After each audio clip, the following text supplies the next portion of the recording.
My name is Scott Kennedy. I'm the CMO at VanMoof. I've been with the company for 18 months since the restart, and we've been building up the new brand, or VanMoof 2.0, as we call it. The sonic identity has been a huge part of VanMoof's past. It was also the first bike brand to have a sonic identity.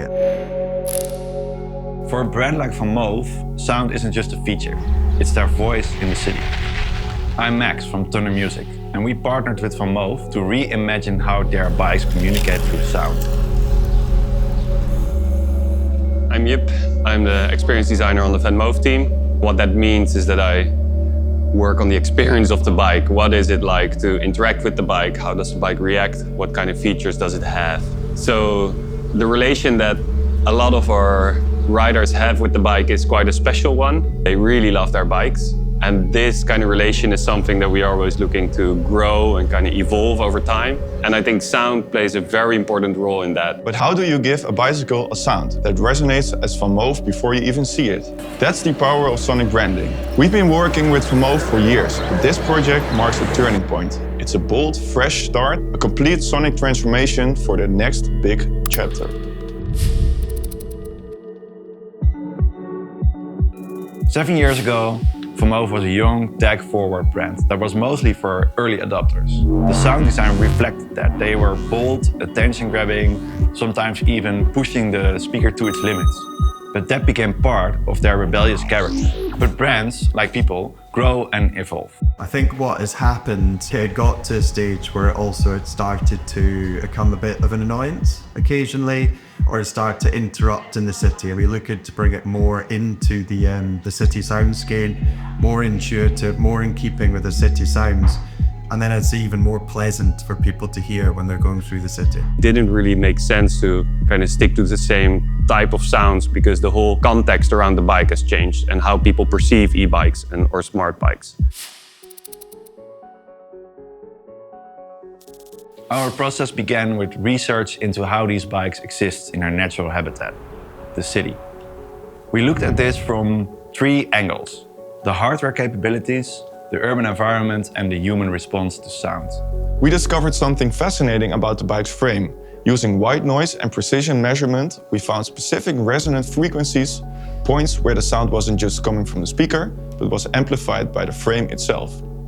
So we made our sounds feel physically integrated with the bike, not just coming from it.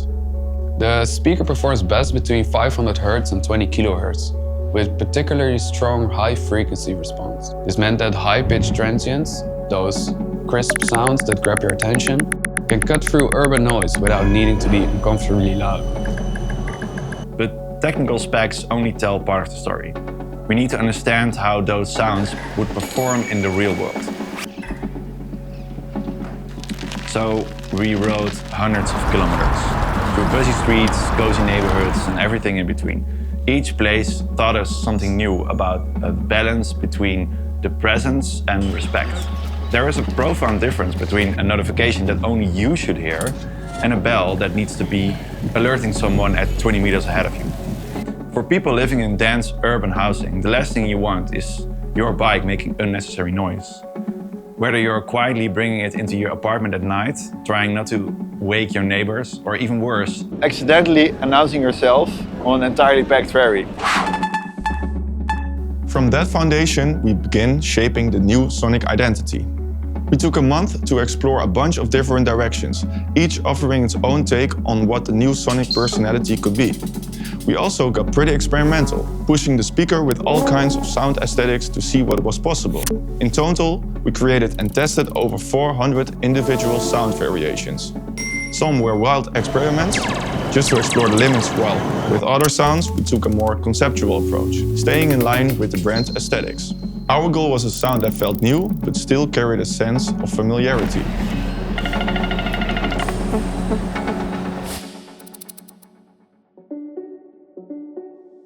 The final sound pack consists of almost 70 bespoke sounds. Let's talk about the most frequently heard ones. For the startup sound, which also serves as the VanMoof new sound logo, we created something new, but with some nods to the original. We kept the signature upward pitch shift and the amplitude modulation that made the original VanMoof recognizable, but refined every element to align with the new, more sophisticated brand direction. It begins with two sharp transients, the signal readiness, followed by a warm analog tone enriched with wind and subtle motion. The core note, F sharp, resonates with the bike's frame, making the sound feel like it's coming from within. A rising pitch bend evokes motion, ending with a soft pulsation that brings the bike to life. It's not just a sound, but a signal. The city opens up to you. The shutdown sound marks the end of the ride, a shift from motion to stillness. It mirrors the startup with wind textures and pitch bend, but now the energy moves downward. A soft descending tone settles on a D sharp, giving a sense of resolution and return. The wind fades naturally, blending into the environment, and the rhythm follows the feel of a final drum fill, subtle but conclusive.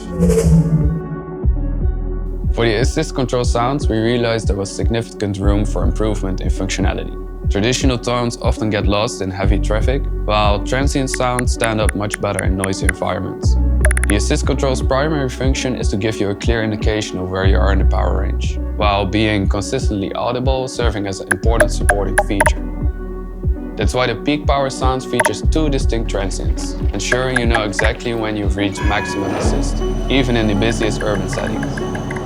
For the lock sound, we wanted something unforgettable. A sound that clearly says, I'm locked and you can safely walk away.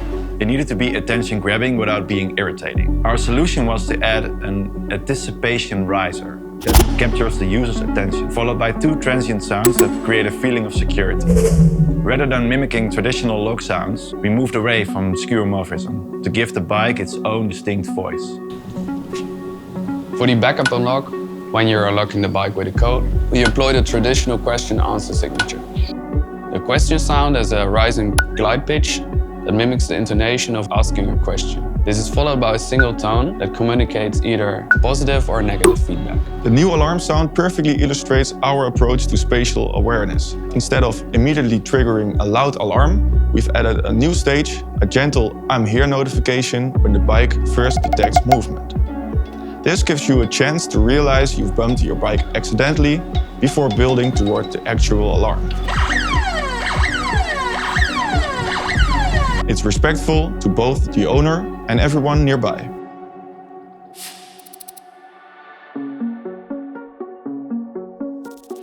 One of our breakthroughs was the creation of what we call the dynamic bell system. So previously, VanMoof's bell was binary. One press, one sound, one volume every time.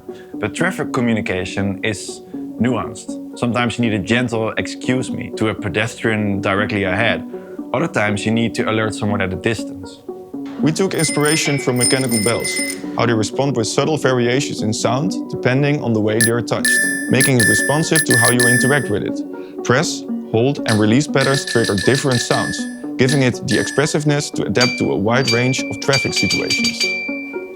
So to create, test and refine these bells in a controlled environment, we created a software tool called the Bell Designer that allows the creation of dynamic bells. Not only serving our internal needs, but also equipping future VanMoof sound designers with all the necessary tools to craft new bell experiences. Another tool we built is the speaker simulator, which lets any audio be accurately processed to sound as if it's coming from the bike's speaker. We created this by capturing a precise impulse response of the bike's speaker in an acoustically controlled environment. This tool opens up exciting possibilities for the brand. The distinctive VanMoof speaker sound becomes part of the brand's sound. So I think the effect that we hope the new Sonic identity will have, that their experience with the product will be lifted, that they'll get a bit of joy, a bit of anticipation about the ride that's coming. The new Sonic identity is a lot more subtle and it doesn't scream for attention in the city that much. And in that way it blends a lot better in the city. We hope to make the whole experience of the ride get a lot more positive, a lot more joyful than maybe it has been in the past. VanMoof's new Sonic identity makes the bike way more functional. It demands attention when needed and fading into the background when appropriate. And therefore it has all what riding a VanMoof is about. In the end we really managed to utilize our history while still making this big step forward. That is quite a feat. For Thunder, this collaboration represents what we believe about Sonic branding. That great sound is not just something you hear, but it's something you feel. Favorite sound? Oh, my little kid, she likes the cat bell. That's her like #1 favorite sound. And as much as I love the bells, and I actually love the new power level into it tells you how far you're going Or the up. alarm, I think it just scares the hell out of me, and it really works well in that respect. So yeah, I look forward to hearing the alarm in the city. I think I can't move beyond the startup sound. Will always be my favorite sound.